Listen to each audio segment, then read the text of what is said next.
안녕하세요.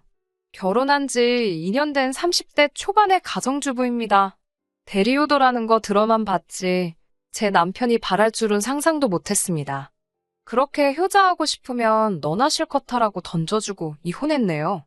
남편과 저는 소개팅으로 만나 1년간 연애 끝에 결혼을 약속했습니다.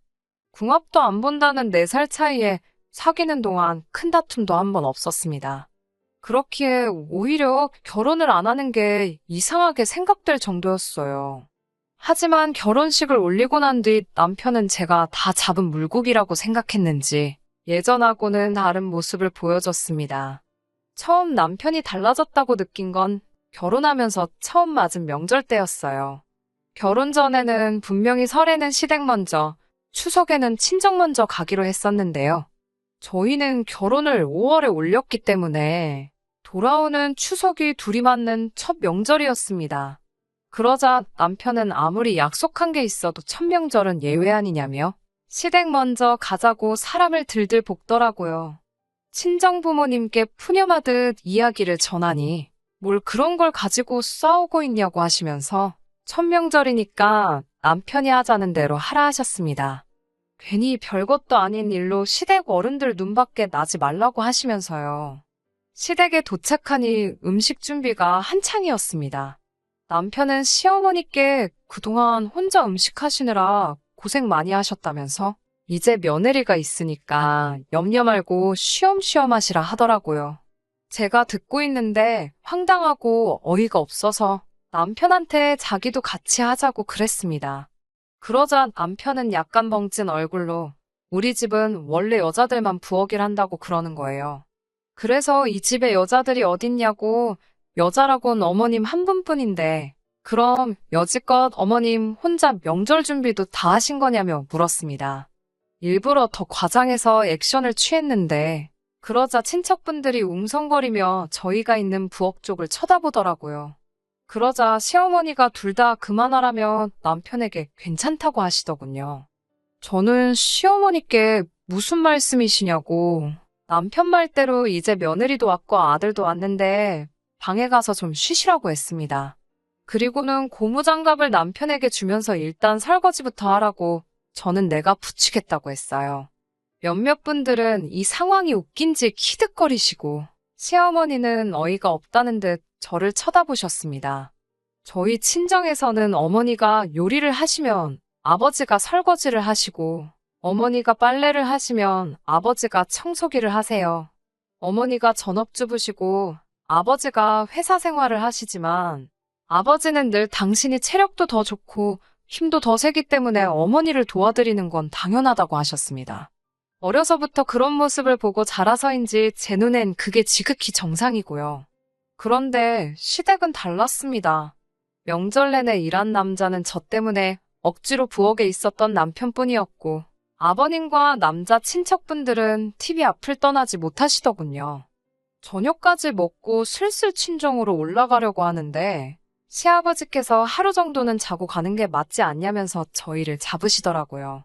친정 부모님이 기다리고 계시다고 말씀을 드려도 어차피 늦었는데 내일 아침 일찍 가도 별 차이 없다고 우기셨어요. 급기야 이 어둠에 남편이 운전이라도 하다 사고라도 나면 제가 책임질 거냐고 물으시는 거예요. 저희가 반반 결혼을 하기는 했지만 자동차만큼은 제가 결혼하기 전부터 타던 걸 그대로 가져왔기 때문에 차는 제 거였어요. 고속도로 같은 데서 제가 오래 운전을 하면 남편이 잠깐 교대를 해주기는 하지만 보통은 자동차는 저 혼자만 쓰거든요. 원래도 차는 제가 주로 끌고 남편은 운전하는 거 워낙에 귀찮아하기도 하고 운전 경력도 제가 더 길어서 제가 운전을 한다고 말씀드렸더니 여자가 운전하는 차를 어떻게 믿고 타냐고 하시는데 무슨 소리를 하는 건가 싶어서 제 귀를 의심했습니다. 사귀는 동안 남녀평등을 입에 달고 살던 남편이라 집안 분위기도 그럴 줄 알았는데 막상 결혼을 하니 시아버지의 사고방식이 완전 조선시대가 따로 없더군요. 결국 그놈의 천명절이라는 단어 때문에 발목이 잡혀서 잠까지 자고 가게 되었습니다. 제가 남편에게 우린 어디서 자냐고 물었어요. 그러자 시아버지께서는 남녀가 유별한데 어떻게 어른들 있는 집에서 둘이 한 방에서 잘 생각을 하냐며 저에게 너무 남편 좋아하는 티 좀 적당히 내라고 무안을 주셨습니다. 엄연히 시부모님이 부부인 것처럼 저희도 부부인데 말이지요. 급기야 시어머니께서는 저는 당신과 자고 남편과 시아버지는 거실에서 자면 되겠다고 하시더군요. 남편이 결혼하면서 독립을 하자 두 분이 평수가 작은 집으로 이사를 하셨거든요. 그나마 방 두 개 중 하나는 옷방으로 쓰고 계셨기에 사실 누가 자고 갈 만한 상황이 아니었는데 억지를 쓰신 거지요. 게다가 화장실을 가려면 거실을 가로질러 가야 하는데 시아버지께서 트렁크 차림으로 거실에서 주무시고 계셔서 얼마나 민망했는지 모릅니다. 이튿날 차 막히기 전에 친정으로 출발하려고 아침 일찍 일어났어요. 그런데 시어머니가 아침은 먹고 가라며 또 잡으시더군요. 남편에게 결혼하고 나서 얼굴이 많이 상했다며 이게 다 어머니 밥을 못 먹고 죄다 인스턴트만 먹어서 그렇답니다. 어머니가 차려주는 밥상 언제 또 받아보겠냐며 먹고 가라고 고집을 피우셨습니다. 막말로 저희가 죽으러 가는 것도 아닌데 억지를 쓰시니 슬슬 짜증이 밀려왔어요. 저는 결국 저희 부모님도 저 목이 빠져라 기다리고 계실 거라고 남편한테는 아침 먹고 올 거면 아예 놀다가 버스 타고 천천히 올라오라고 했습니다. 저는 차 끌고 먼저 올라가겠다고요. 그제서야 남편도 시부모님께 가봐야겠다 말을 하더군요. 집으로 올라오는 차 안에서 제가 기분 나쁜 티를 팍팍 내고 있으니까 남편도 한마디 하더군요. 아무리 그래도 시부모님이 부탁을 하는데 그렇게 불편한 티를 내야 하냐고요. 그러면서 다음부터는 시부모님뿐만 아니라 어른들 앞에서는 남편을 존경하고 위하는 태도를 갖추라나요. 비록 남편이 저보다 4살 많은 오빠긴 했지만 저희가 무슨 학교 선후배 관계도 아니고요. 결혼했으면 동등한 관계 아닌가요? 제가 말 같지도 않아서 오빠나 똑바로 하라고 했습니다. 약속을 어기고 시댁에 갔으면 미안한 줄이나 알지 뭘 그렇게 기세등등하냐고요. 그렇게 저희는 처음으로 부부싸움이라는 걸 하게 되었습니다. 서로 한마디도 없다가 친정에 도착할 무렵 제가 남편에게 얼굴 좀 피라고 했습니다. 그런데 남편은 제 말을 귓등으로도 들은 척을 안 하더군요. 저희 부모님 앞에서 어찌나 툴툴거리고 다니던지 정말 7살 먹은 애도 아니고 한 대 쥐어박아주고 싶었습니다. 영문을 모르는 저희 부모님은 남편이 워낙에 기분 나쁜 표정으로 와 있으니 사위 눈치를 보고 계셨어요. 저는 남편에게 그따위로 행동할 거면 다시 시댁으로 가라고 했습니다. 그 후로는 남편에게 단 한마디도 걸지 않았고요. 친정 부모님도 저희가 싸웠다는 걸 아시고는 억지로 화해시키려 드시지는 않으셨어요. 부부싸움은 집에 가서 하라며 밥 먹었으면 얼른 가라고 하시더군요. 제가 남편에게 가자는 소리도 안 하고 먼저 밖으로 나가자 쫄래쫄래 따라오긴 하더라고요. 저는 차에 올라타자마자 남편한테 지금 뭐 하자는 거냐고 우리 부모님한테 당장 가서 사과하지 않으면 내년 명절부터는 시댁에 안 간다고 울음장을 놨습니다. 남편은 어이없다는 듯 절 쳐다보더니 네 마음대로 하라더군요. 아마 그때는 제가 괜히 아무 말이나 한다고 생각했겠지요. 하지만 전 그때 굳게 마음을 먹었습니다.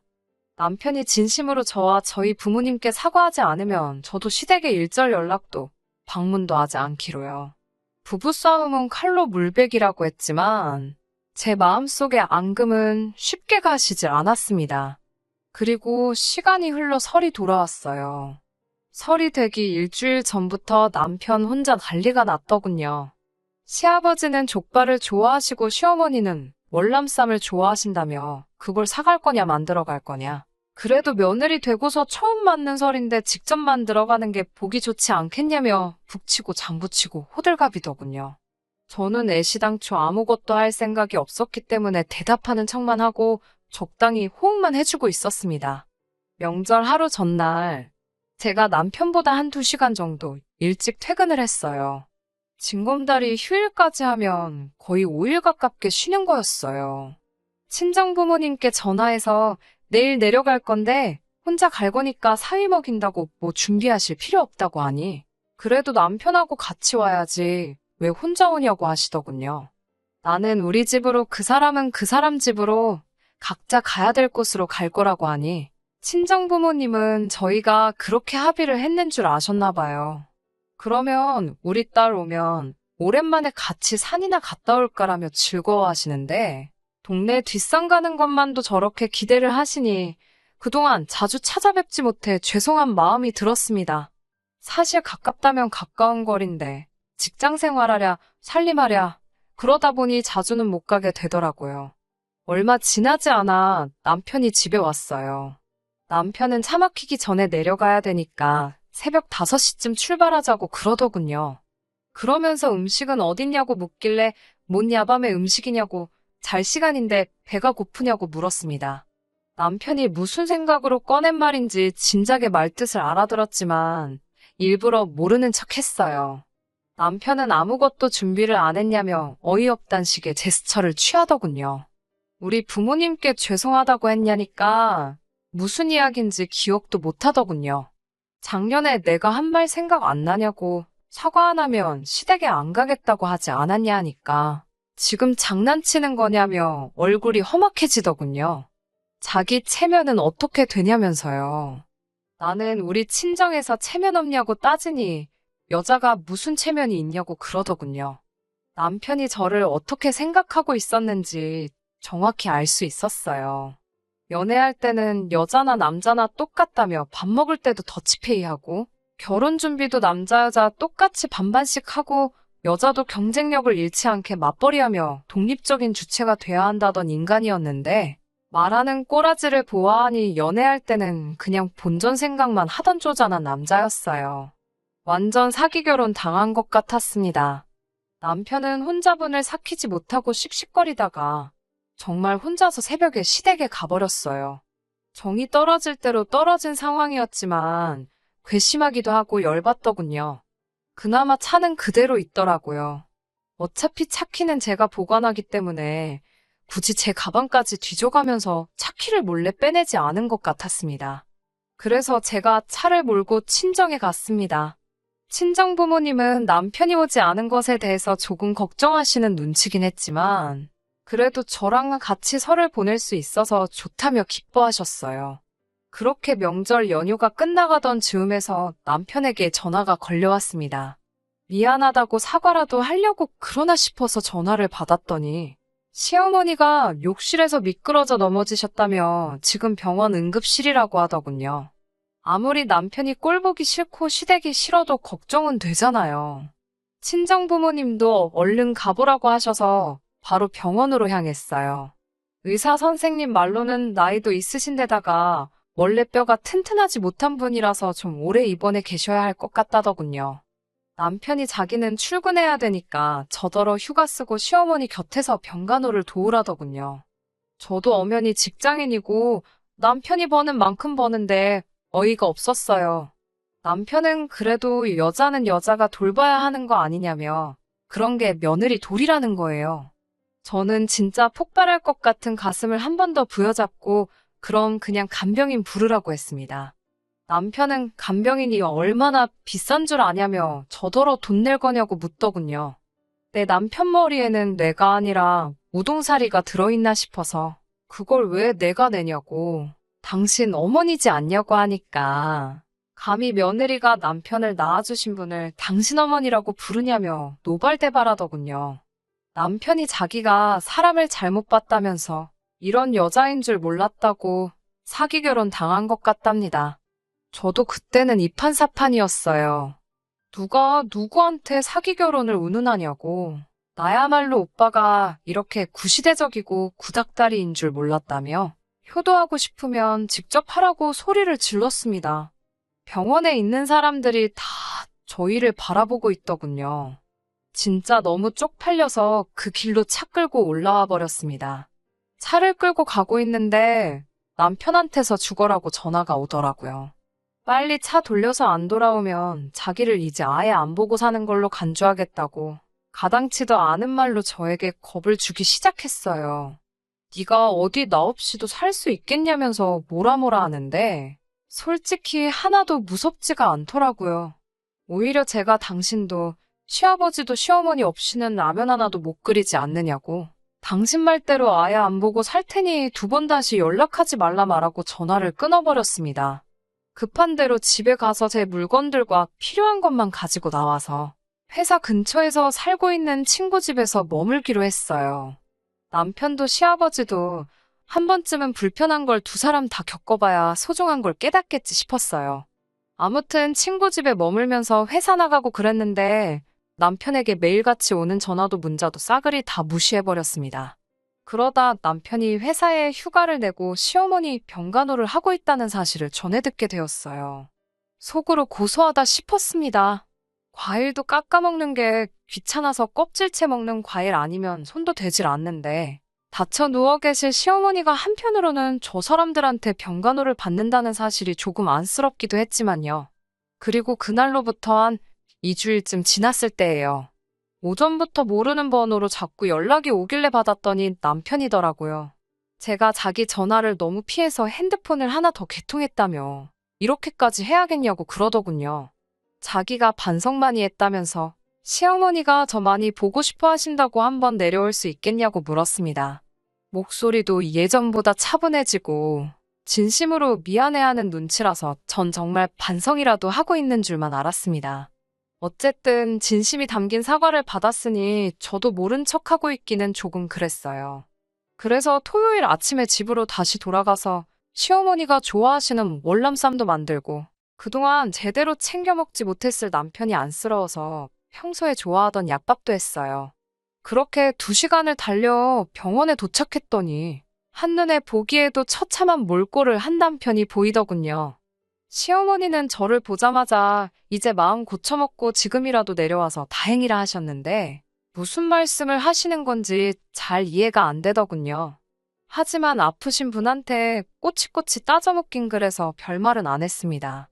남편은 제가 해간 음식을 개걸스럽게 먹어치우고는 이제 선수교체 시간이라며 차키를 달라고 하더군요.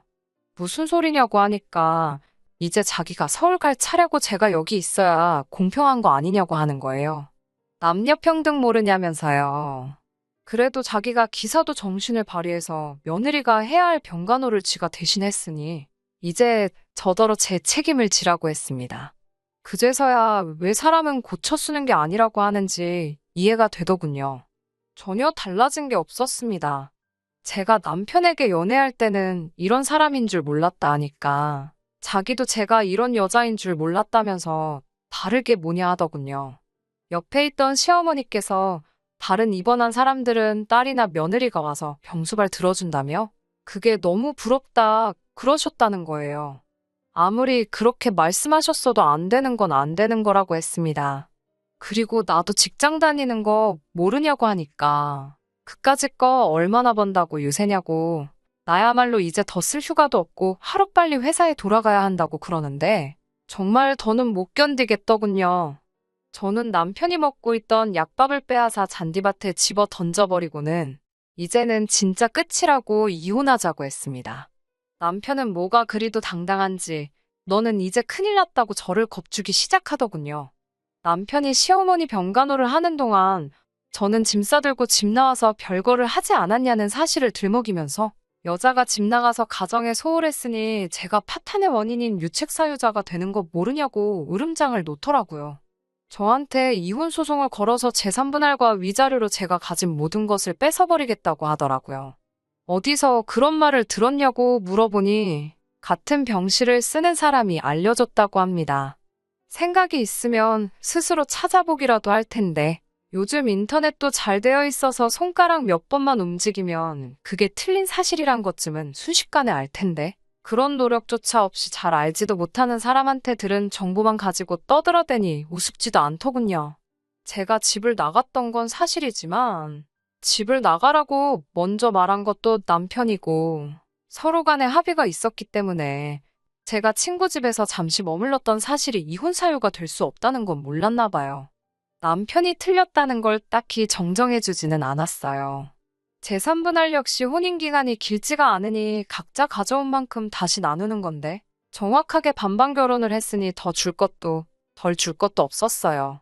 오히려 결혼 초기부터 며느리돌이 운운하며 배우자의 의무만 강조하고 친구 집에서 머물면서 남편이 시어머니 병수발 안 들고 뭐하고 있냐고 보내던 문자들이 증거가 돼서 남편의 희망과는 다르게 남편에게 혼인 파탄의 책임이 인정되어서 위자료 청구 소송은 남편이 아니라 제가 하게 되었네요. 위자료라고 해봐야 안 받아도 그만인 적은 액수였지만 그동안의 정을 생각해서 합의하자며 구질구질하게 구는 꼬라지를 보아하니 안 받을 수가 없어서 탈탈 털어 받아냈습니다. 둘 사이에 아이가 있던 것도 아니고 요즘 이혼한 게 흠이 되긴 하나요. 지금은 당당한 돌아온 싱글이 되어서 살고 있습니다. 다른 건 몰라도 지금도 사람을 만날 때 가장 먼저 신경 쓰는 것이 바로 남녀평등을 운운하는 사람들입니다. 남녀평등 운운하는 사람 치고는 너무나도 이기적이었던 전 남편 때문인지 정말 건강한 사고방식을 가지고 있는지 아니면 전 남편처럼 자기가 유리할 때만 남녀평등을 운운하는 사람인지 그것부터 유심히 살펴보게 되네요.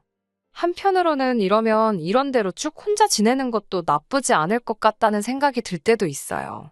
제 앞길에 새로운 인연이 있을지 없을지는 모르지만 벌써부터 걱정하지 말고 지금 당장은 저에게 주어진 상황을 즐기며 살아가 볼까 합니다.